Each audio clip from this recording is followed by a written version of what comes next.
Welcome back to all our viewers. This is Anjali from Simplilearn. So in our previous video, we went through what loops in Python are, and we briefly went through for loops, while loop and nested loop. Today we'll focus solely on for loop. So let's start from scratch and look at what exactly for loop is. So for loop is used to iterate over a sequence. Now this sequence could be a list, tuple, array, string, or even a range of numbers.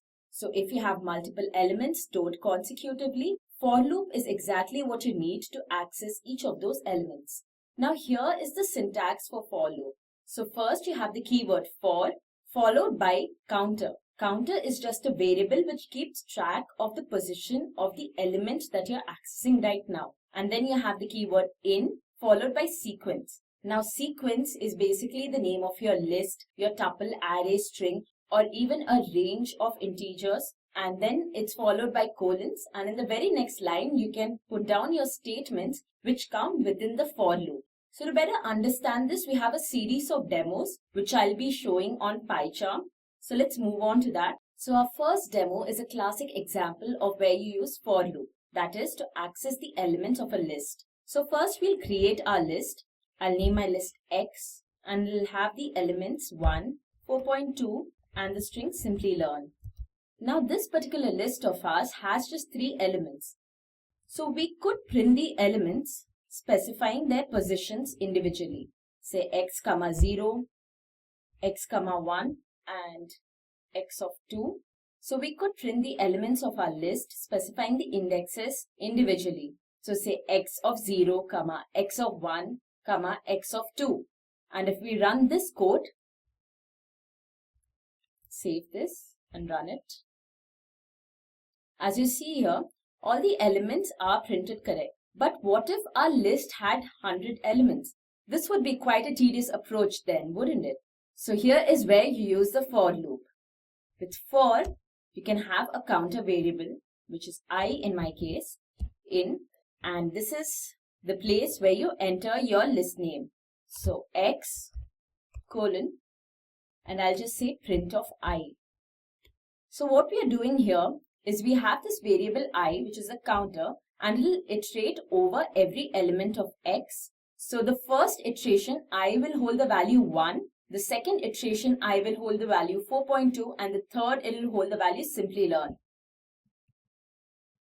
So let's run this code. And there you go, all our elements are printed.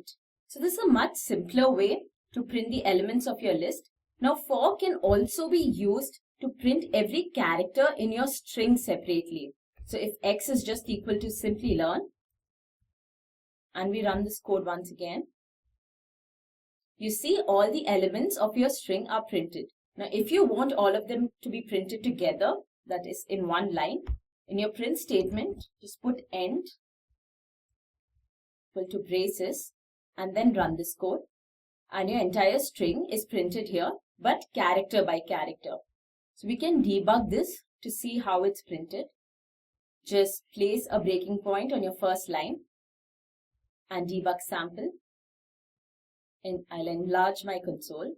Press F8 to move from one line to the other, and our first line is executed. So x holds the value Simplilearn, and now we are on our for loop line. The first time we execute it, I takes the value of the very first character in our string x, which is s. So now when we say print of I, s gets printed. We go back to our console, we can see this here. And next time we press F8, now I will take the value I from x and I gets printed. In this manner, all the characters of your string are printed one by one. And then your program terminates. So that's the very basic example of how you can use for loop. Now let's try another case where we want to print all the even numbers in the range of 0 to 20. So once again, we have for I, which is our counter variable in. Now when you want to specify a range of values, you use the function range and give your starting value and your ending value. So the thing with range is, guys, that if you keep your ending value as 20, it will only consider the numbers from 0 to 19. But we want 20 also to be included.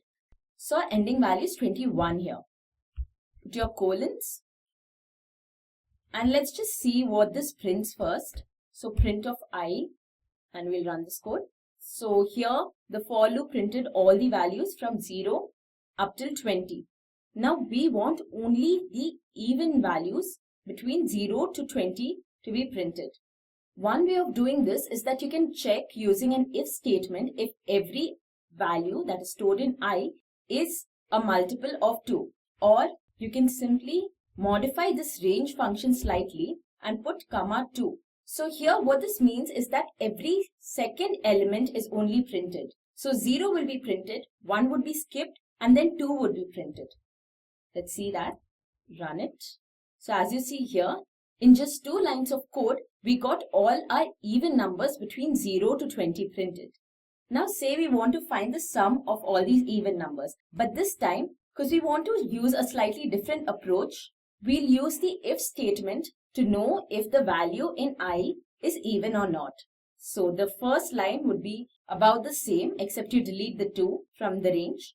And then you have if statement. So if I mod 2 is equal to 0, you will have a variable say sum which is equal to sum plus I. So what we're doing here is I will hold a value between 0 to 21, and then this value is tested to check if it is a multiple of 2. That is, if division by 2 gives any remainder or not in the if statement. And if it does not give any remainder, that is, if the remainder is 0, then we come in and we keep adding this I to another variable, which in our case is sum. So sum is the addition of all the even numbers. Now we have not declared sum as yet, and sum needs to have some initial value. So just outside your for loop, put sum equal to 0. So here we have added all our even numbers. Now once this entire procedure is done, we can print a variable sum. Let's run this code, and the sum of all the even numbers between 0 to 20 is 110.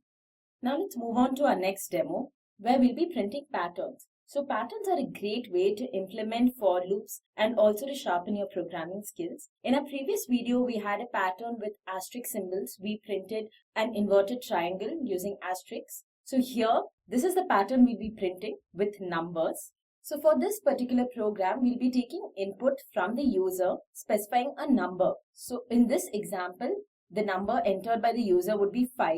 And as you can see, the number given by the user is the last digit of the last row. Also, it is the number of rows in the pattern. So let's begin coding this. First, we'll take the input from the user in a variable, say n.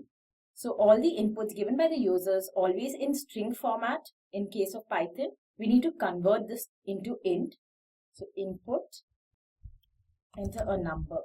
Now we'll have the first for loop, which is for every row. So for I in range of 1 to n plus 1, because if we give n, then the range will be taken only from n to n minus 1. Now that's an outer for loop. And in case of patterns, as you go through others, you'll notice that there are at least 2 for loops even for the most simple patterns. So here is where we implement nested loops. Specifically nested for loops. Now the outer for loop, as I mentioned earlier, is for the number of rows. And we'll have the inner for loop for every element in the row. For j in range of, again, 1 up till I. So when we consider our outer for loop, it goes from 1, then 2, 3, 4, and then 5. And the inner for loop prints from 1 up till the ith number. Now inside our inner for loop, we'll just print j. And we do not want to go to the next line immediately after printing j. So put end equal to quotes. But once we complete printing the entire row, then we want to move on to the next line. So after our inner for loop, that is under our outer for loop, we'll print the new line. So just put a plain print statement here. Now let's run this code. Enter a number. We'll start with 5. And as you can see here, 1, 1, 2, 1, 2, 3. 1, 2, 3, 4 has been printed. But the fifth row is not printed yet. So if you go back to your code, you'll see where the error is. It's in the second for loop. We have run it from 1 to I and not I plus 1. So what happened here is that since we ran it till I, when I was 1, the inner for loop ran 0 number of times. And therefore, it's the first row that was not printed. And our second row printed just 1. Our third row printed just 1, 2, and so on. So we'll make this correction and run it again. Enter 5. And there you go. Our pattern is printed. Let's run it again and try a different number this time. Say 10. So our pattern is printed for any number that you enter. Now another very popular application of nested for loops is accessing the elements of a matrix. So here we'll implement matrix as a list containing lists. And what we'll do is we'll take two such lists or two such matrices from the user and we'll find their sum. So to add two matrices, it's very important that they have the same dimensions. That is, they have the same number of rows and columns. So we'll take the number of rows and columns from the user first.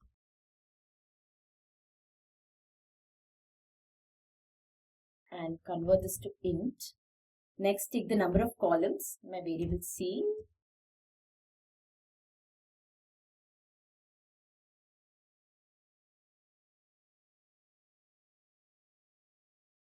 Now we'll create our list, our first list, which is X. Right now, X is empty. Okay, so our first for loop will be to iterate over the elements in our list X. So for I in R, because R is the number of elements in X and C is the number of elements in the list in X.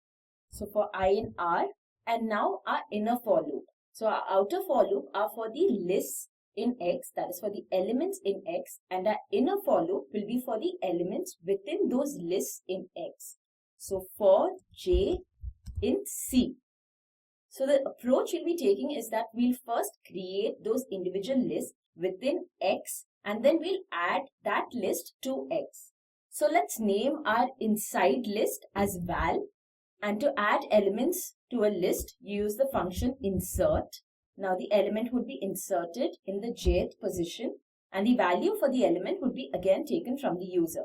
So input, enter the I into jth element. So we'll enter the placeholders to %d element.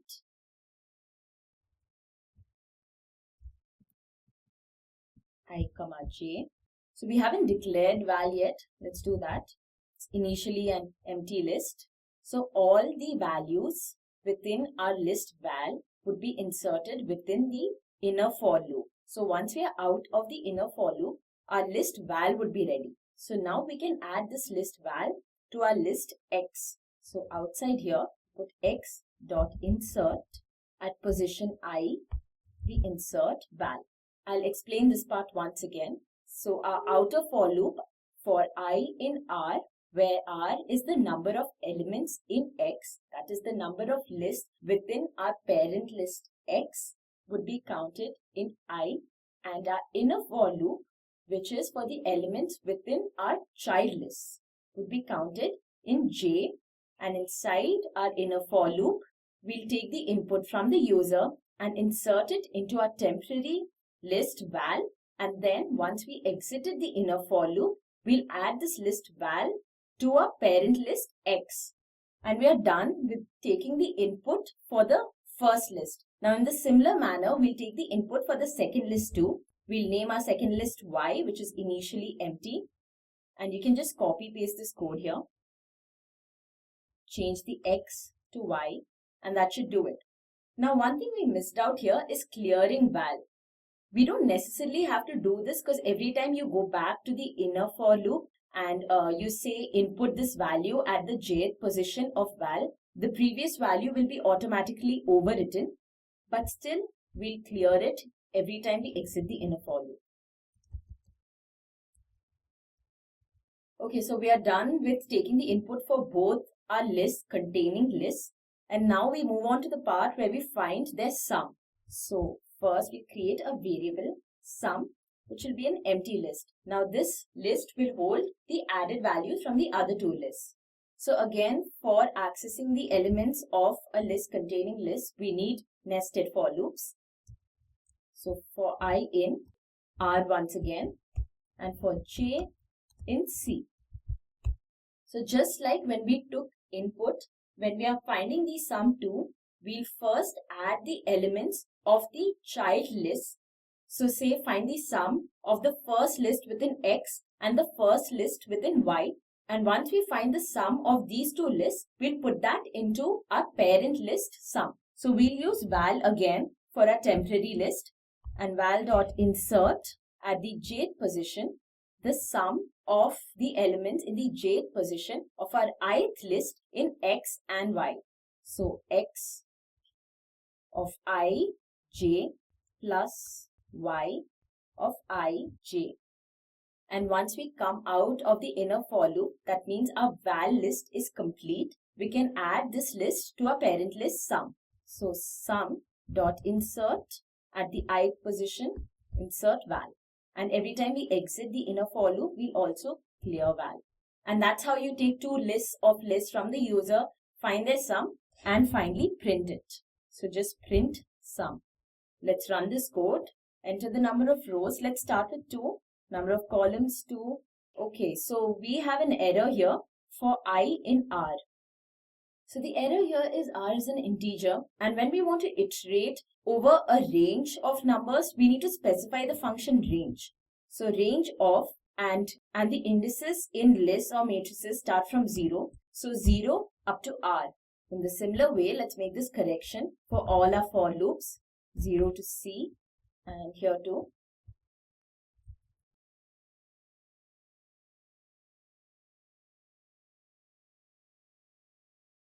And here too.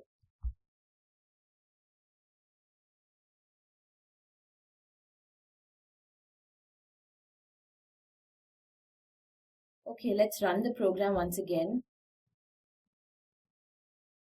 And now we got to enter our elements. So our first element, second, third, fourth element. So with that, we completed all the elements of our first list.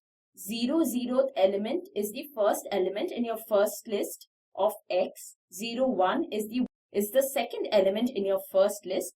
1 0 is the first element in your second list, and 1 1 would be the second element in your second list, all in X. Now we start entering the elements for Y, the first element of the first list in Y. So we entered all the elements for both X and Y, and this is our list sum. But then this is not the sum of the elements. What has happened here is that it's just concatenated the elements of the two lists. So our first element in list X, that is 1, and our first element in list Y, which is 2, is just concatenated and it's given 12, whereas we want 3, the sum of them. This is because we took the input from the user, but we forgot to convert it to int. That means all the elements were stored in the list as strings, and when we use just the plus sign on strings, it just concatenates the values. So now we'll convert each of the inputs to integer. And there you go. Our inputs are now converted to integer. Now we can run the program once again. Enter the elements. And this time our sum is printed right. So 1 plus 5 is 6, 2 plus 6 is 8, 3 plus 7, which is 10, and 4 plus 8 is 12. So now that you learn how to deal with matrices or lists containing lists using for loops, let's move on to strings. So our next demo would be to find out if the string entered by the user is a palindrome or not. So a palindrome is a word, a phrase, or even a sentence that even when read in the reverse direction is the same. So for example, madam is a palindrome because if you read madam in the reverse direction too, it still says madam. Similarly, the sentence was it a rat I saw is also a palindrome. So now let's write a program to figure out if the string entered by the user is a palindrome or not. First step, we take the input from the user. enter a string. We'll store this in our variable stg. Now, if your string is a palindrome, that means the first element of your string is the same as the last element of your string. And the second element of your string would be the same as the second last element of your string, and so on. So if your string is madam, then as you see, M is your first element and M is your last element. A is your second element and A is your second last element. And in between you have D. So if you want to compare every element from the first half of your string to the second half of your string, you just need to run a for loop up till halfway the length of the string. So for I in range of 0 to find the length of the string, we have the len function to which we'll pass stg, and then we'll divide this by 2. So we are using 2 slashes because we want the integer value, not a floating point value. Now inside this we'll have an if statement to check if stg of I is not equal to stg of len of stg minus 1 minus I. So let me explain this line to you. Now stg of I will give you the element from the first half of your string, and if you subtract I from the length of the string, you'll get the ith position element but from the back of your string. So if we use the same example, that is madam, stg of I would give you M, and stg of I from the back of the string would also give you M. Now length of the string is always one more than the last index position of your string, because the indices in your string is calculated from 0 and the length is taken from 1. So the last position of your string madam would be 4, but the length of your string madam would be 5. Therefore we are subtracting 1 and I so that we get the ith position from the back of the string. I hope that's clear now. Now if these two elements are not the same, break out of the for loop, because clearly then it is not a palindrome string. And if it is the same, increment your count by 1. Now count is a variable that we need to declare outside. Now I'll tell you why we are using the count statement after this last if statement that we put into place. So outside your for loop, you have the if statement where you check if count is equal to half the length of the string. Now here, if your count is equal to half the length of the string, that means every iteration in for was completed. That is, I went right from 0 up to length of the string divided by 2. If count is anything lesser than this number, that means that the if statement resulted in true somewhere in between and we broke out of the for loop, because of which I could not run all the way up till the end and count was not incremented every time. So if count is equal to half the length of the string, that means that your string was a palindrome. So string was so percentile S is a palindrome, else print percentile S is not a palindrome. And there you go. So now let's run the code. This is definitely not a palindrome. Let's now try it a palindrome. So madam, and as you see, madam is a palindrome. So program's working fine. Let's recheck this. Let's try out another word, say race car.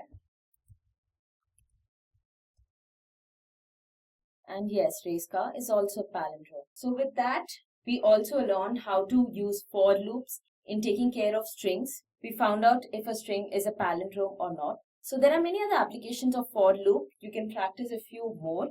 And with that, we come to an end of our tutorial on for loops in Python. If you have any doubts, please post them in the comment section below and we'll definitely get back to you. If you like this video, please hit the like button. Also subscribe to our channel as we have a lot more great videos coming up. See you all next time.